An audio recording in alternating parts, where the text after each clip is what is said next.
Pria ini dengan santai mencubit wajahnya. Nenek itu menjadi seorang wanita muda. Susu sangat bersemangat saat melihatnya. Dia memohon pada pria itu. Dia berharap dia bisa menjadi cantik juga.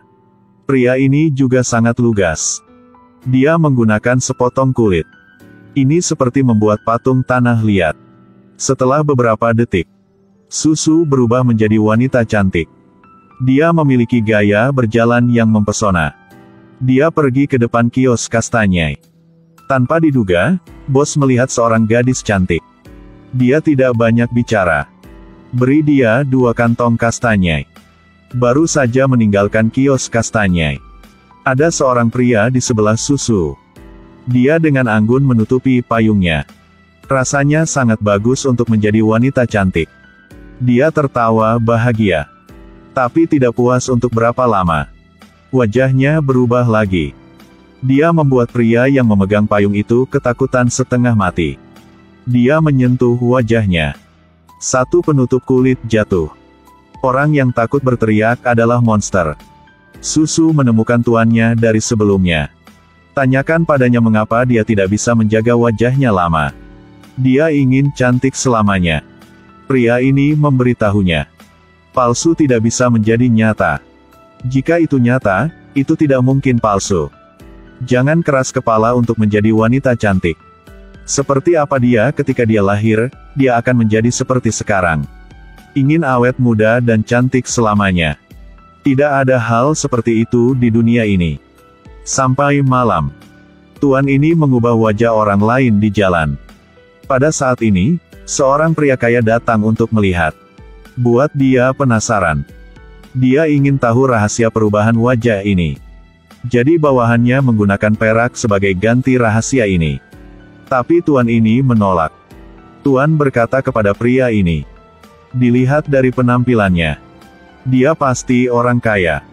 Apalagi dia bisa menguasai dunia. Ada kecelakaan besar baru-baru ini. Tapi pada akhirnya akan diselamatkan oleh gadis jelek. Ternyata pria ini adalah kaisar saat ini. Kali ini dia datang ke sebuah desa dengan wanita cantik. Dia datang untuk menikmati kecantikan wanita cantik. Tapi ketika dia baru mulai menikmati, kemudian dia diserang oleh seorang wanita cantik. Kaisar dipisahkan oleh banyak orang. Di telinga kaisar, kata-kata tuan itu bergema. Seorang gadis yang sangat jelek. Dia akhirnya melihat seorang gadis jelek. Dia segera pergi kepadanya dan menyuruhnya untuk menyelamatkannya. Untungnya, gadis ini tahu seni bela diri. Dia menggunakan 2-3 tendangan untuk menendang orang yang ingin membunuh kaisar. Lalu dia membawanya ke dalam rumah. Dia menyembunyikannya di lantai atas dan membawakannya nasi lezat setiap hari. Bahkan ayah gadis itu tidak tahu bahwa ada seorang pria yang bersembunyi di loteng. Ternyata putrinya adalah gadis yang jelek. Tapi dia meminta artis untuk menggambar putrinya menjadi wanita cantik. Kemudian dia mengambil gambar dan menempelkannya di mana-mana. Ini menarik orang untuk datang menonton dan tertawa. Beberapa pria muda datang ke rumah gadis itu. Mereka mengejeknya. Mereka bilang dia sangat jelek sehingga hanya orang bodoh yang mau menikahinya. Jika kamu tidak menikah, aku akan menikahinya. Kamu menikah. Benar. Aku menikahinya. Ketika pria ini berkata begitu, semua orang tidak percaya. Siapa yang akan menikahi wanita jelek seperti istrinya? Pria ini mengungkapkannya lagi dan lagi. Dia mengatakan bahwa dia benar-benar ingin menikahi Lang Wen sebagai istrinya. Dia mengatakan nama belakangnya adalah Zhao. Dia dari ibu kota. Besok adalah hari yang baik. Sampai saat itu dia akan menikahi Lang Wen. Ketika Lang Wen muncul sekali. Setiap orang memiliki mata dengan huruf A dan mulut dengan huruf O. Ternyata Lang Wen sangat cantik. Sebelumnya, itu semua karena riasannya. Dia sengaja berdandan begitu jelek. Kemudian mereka menikah. Kaisar tiba-tiba merasakan sakit perut. Dia segera pergi ke toilet. Tapi tak disangka, 2 pria berbaju hitam menangkapnya. Pemimpin adalah bawahan kaisar. Gadis ini ditahbiskan sebagai bangsawan oleh kaisar. Ini adalah kegembiraan yang luar biasa. Ayahnya mengundang semua orang di desa untuk makan malam. Dan dia menggunakan alasan untuk pergi ke kamar mandi. Untuk melarikan diri dari pintu belakang. Dia ingin berbagi kebahagiaan dengan sahabatnya, Susu. Dia memberi Susu koin perak dan pakaian. Susu mengaguminya karena dia cantik. Dia bahkan menikah dengan kaisar sebagai selir. Dan Susu hanyalah seorang gadis jelek. Hanya bisa bersembunyi di ruangan yang robek ini. Hiduplah seperti tikus. Dia ingin minum dengan sahabatnya. Sampai sahabatnya pingsan karena mabuk. Susu memutuskan untuk pergi tanpa mengucapkan sepatah kata pun. Dia meninggalkan tempat yang menyakitkan ini. Tapi lihatlah wajah cantik sahabatnya. Jauh di lubuk hatinya dia membangkitkan keinginan yang kuat. Dia membuat keputusan secara diam-diam. Dia memutuskan untuk sepenuhnya mengubah nasib mereka berdua. Susu membawa sahabatnya ke suatu tempat. Dia memohon pada tuannya untuk mengubah wajahnya untuk sahabatnya. Dengan begitu dia bisa menjadi bangsawan dan menikmati kekayaan dan kemuliaan. Dan selama dia bisa dijadikan selir, tentunya Master tidak akan menderita kerugian apapun. Nanti, dia akan menjadi kaya dan menikmati kekayaan. Bukankah itu terlalu mudah? Lebih baik tinggal di sini selamanya. Tuan tergerak oleh kata-kata Susu. Dia memutuskan untuk melakukan teknik perubahan wajah yang paling sulit dalam sejarah perubahan wajah.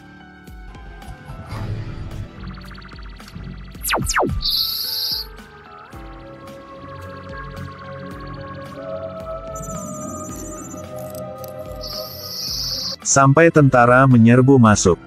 Susu berubah menjadi wajah sahabatnya. Dia duduk di tandu bunga. Pergi ke ibu kota untuk menikmati kemuliaan dan kekayaan. Dan selir yang sebenarnya sekarang berubah menjadi penampilan Susu. Dia melihat dengan matanya sendiri seorang wanita yang persis seperti dia duduk di atas tandu bunga. Dia tidak bisa mempercayai matanya. Dia adalah seorang gadis bermarga Lang yang baru saja diangkat menjadi selir bangsawan oleh kaisar. Bukan dia. Hindari pergi. Tepat di pinggir jalan ada toples berisi air. Dia ingin melihat bagaimana penampilannya.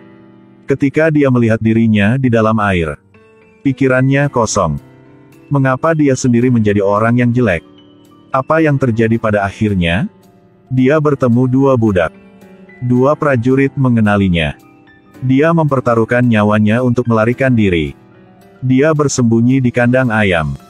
Dia menyeret langkahnya yang berat kembali ke rumah. Dia melihat hadiah kaisar. Dia sangat patah hati. Dia mandi bersih. Dia ingin tidur yang nyenyak. Mungkin saat dia bangun, kemudian dia akan kembali seperti semula. Namun ketika dia bangun, ayahnya membawa prajurit itu lagi. Tangkap dia kembali. Ternyata wajah ini tidak hanya tidak sedap dipandang, tetapi juga membawa pembunuhan.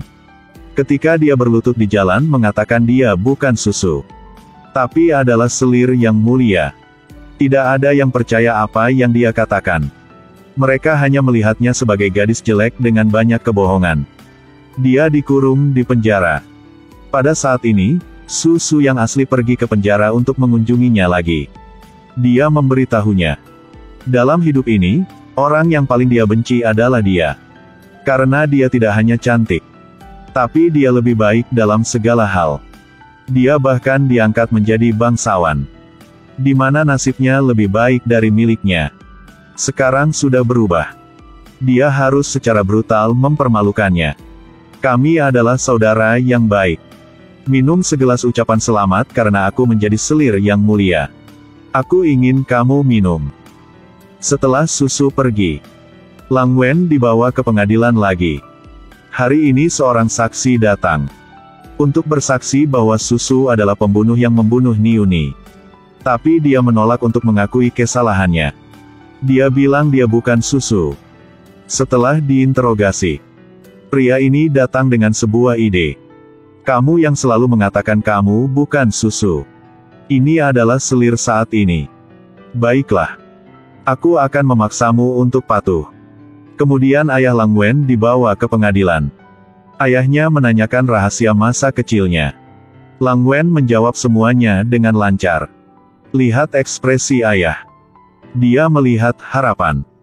Tapi ayahnya mendorongnya menjauh.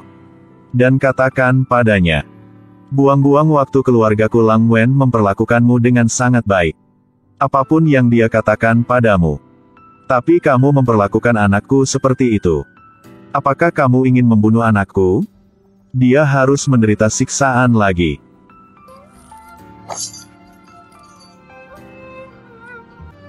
Di mana tentara menangkap tahanan dengan sidik jari. Di penjara, Lang Wen putus asa. Bahkan ayah kandungnya tidak mengenalinya lagi. Tidak ada yang tersisa di dunia ini untuk dia pegang. Saat ketika dia menjatuhkan peti kayu itu, maka semua harapan telah berubah menjadi debu.